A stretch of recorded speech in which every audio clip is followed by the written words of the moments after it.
A real quick magic trick for day 107 of the 365. For this, we have a red poker chip. If you don't like the color red, you could of course change it into the color blue. That looks a whole lot better in my opinion. And if you don't like the color blue, well, we're stuck with it now. And that's the trick for day 107. A little bit of a different video today. Today I'm talking about, does sleight of hand need to be perfect? No, but let me explain. So currently, if you don't know, I'm doing a 365 days of magic challenge where I make and post a video with a magic trick, a different trick every single day for the entire year. Now on day 99, I performed a magic trick to my roommate here in Newcastle. The camera angle for the trick was pretty terrible, but the trick did still seem to work. We'll hear about my roommate's opinion on this a little bit later. The camera angle isn't actually the talking point of this video. What is my shitty sleight of hand.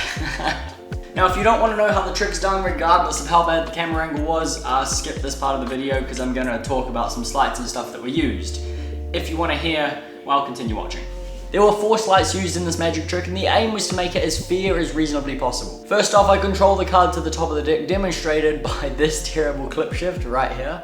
The camera angle was pretty bad for it. I think it looks perfectly fine from Gerda's angle. We'll find out about that later, but the camera angle was terrible for it. So that brings the card to the top. I then palm the card off the top of the deck. Now there is multiple ways of doing this. You could of course palm it from the middle of the deck, do a side steal, take it out before you even control it. Therefore you don't need a control even. But I preferred to palm it off the top of the deck. That is what I was most comfortable with. Especially because it was about 3 AM at this point and I really couldn't be bothered doing anything else. Now the reason why I palmed the card was to hand the deck out to be shuffled as fairly as possible so that my hands were completely off it and I couldn't do anything cheeky or sneaky. Handing that deck out to be shuffled was good misdirection to take heat away from the guilty hand, which is holding a palmed card. A potentially better way of doing this would have been to one-hand top... Wait, let me demonstrate. A potentially better way to do this would be to one-hand top palm the card, so you palm it off the top of the deck just with one hand instead of me doing 2 hands like I did in the video. And then of course you can one hand top palm and hand that deck out with the same hand so that the guilty hand is holding the deck of cards. That takes even more heat away because why would you expect someone to hand you a deck of cards with a guilty hand, with a hand that is holding something else that is meant to be hidden? Most people wouldn't expect you to hand something over with that same hand. However, that is just a side note. There are multiple ways of doing this. You can one hand it, you can two hand, you can cop it if you'd like, you can bottom palm it, you can do whatever you like. It's just the method I used. And what I'm trying to highlight is you don't always need to do the perfect sleight or the perfect method for the trick to still work and still be achievable. Now the third sleight of this effect, and arguably the most horrific, is the replacement of the card to the top of the deck. Basically, after the deck of cards is handed back to me, I need to replace that palmed card that I'm holding out the entire time back on the top of the deck. Now this recording that you're seeing is the 3rd time that I'd actually filmed this trick. That's because the first time I did it, it was 3 AM and it was just very casually, and then Gerda suggested that, well, maybe I should film it for my video, so that's what we did. The first recording, which is the 2nd time I did the trick, I did not use, unfortunately, because the card went out of frame at the very end for the reveal, and I didn't like that, I wasn't happy with it, so we just refilmed it one more time, and that is the take we used. Now the replacement of the playing card to the top of the deck was, I felt much better during the first 2 times of the trick. That is because I accidentally dropped some playing cards as the deck was handed back to me, and therefore I had justification to move the deck of cards from that hand to this hand to replace the card, while also having the larger, bigger motion of being able to pick up cards off the ground just to cover the sleight in general. Now in my personal opinion, I don't think a replacement of a playing card to the top of a deck needs to be overanalyzed or anything like that. I just think it needs to be slightly justified, and it would only be if someone was really burning your hands that you would want to make it as clean as possible. But I never really want someone burning my hands when I'm palming a card anyway, because I have windows in my hands and you can see the card relatively clearly if you actually paid attention. So I just try to keep everything misdirected away from my hands for the most part. Like I said, dropping the playing cards and having that bigger motion cover me replacing the card works perfectly. Unfortunately, that is not what happened in the 3rd take of that video. As the deck was handed back to me, I couldn't get them to naturally fall out of my hand. I'm not entirely sure why, it just didn't happen.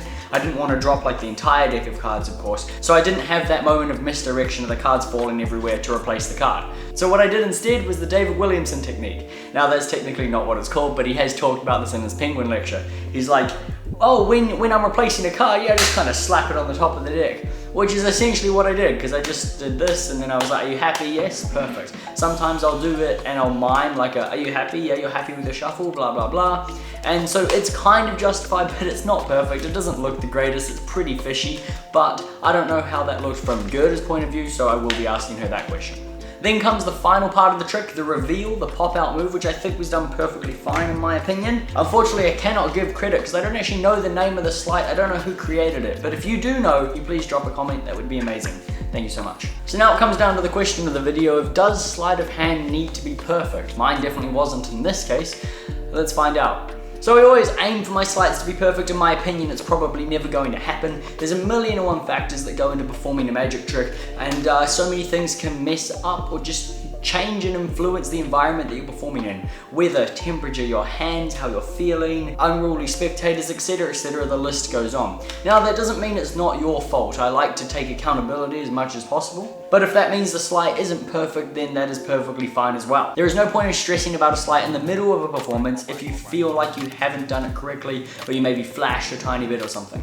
Absolutely no point, just continue on with the effect. Chances are that the spectators and participants of your magic haven't noticed at all and won't realize something's gone wrong. Now sometimes performing a sleight imperfectly or flashing a little bit takes away from the magic moment of the effect, because it means there's something there to be seen by a spectator if they catch it, and it can look suspicious if they do.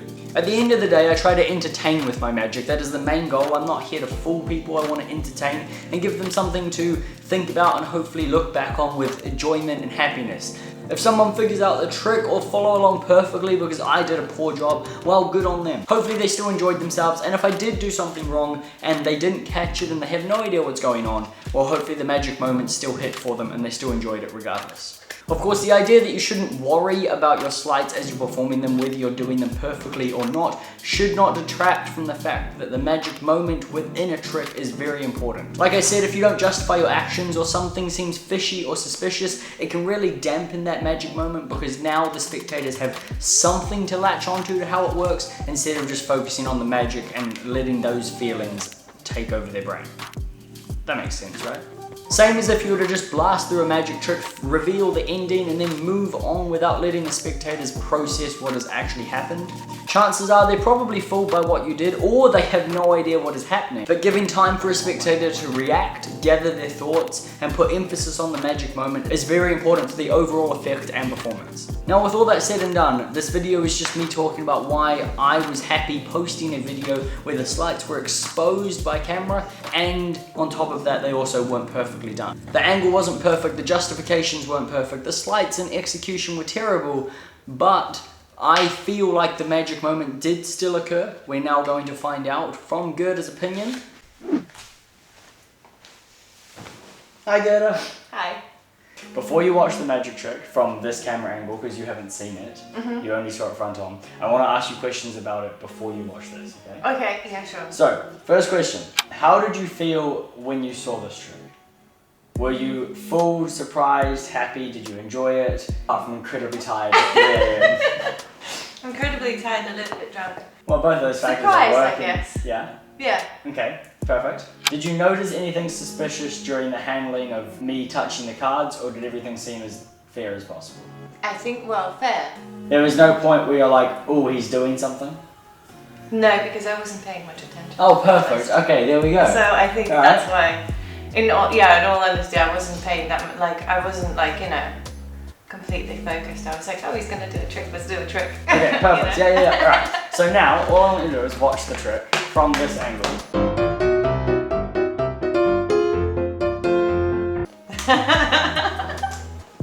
Okay, so now that you've watched it from this incredibly bad camera angle, might I add. Yeah. This is an incredibly terrible angle. Did you notice anything? No. So you still have no idea, you didn't see anything suspicious happen? No, but I think I know because somebody's explained to me before how the trick is done. You basically never lose the two. Okay, because yeah, the first time when you showed it to the camera, yeah, the card gets placed in a place where it doesn't leave. Okay, but then you shuffle. Yeah. So then which how means do I the get it? card wasn't in the deck. Okay, yeah, alright, yeah. Perfect. But you didn't see that? No. At all? No. It's in your hand. Okay, yeah. Alright, we're getting somewhere now. Yeah, and then you just put it. Yeah, okay, perfect. So you did see that? Yeah. It looks like shit, right? No, because, okay, so now you're being picky. Yeah. So, because when you do it in action to somebody, Yeah. and even in a video, once you watch it just once, you will never see that. Okay, yeah, Unless yeah. you pinpoint it out. So that's what I wanted to see, exactly. But that's then what I wanted somebody to who's going to watch it like 5 times and Yes. 6 times, you will always be able to kind of notice it. Yes, yeah, of course.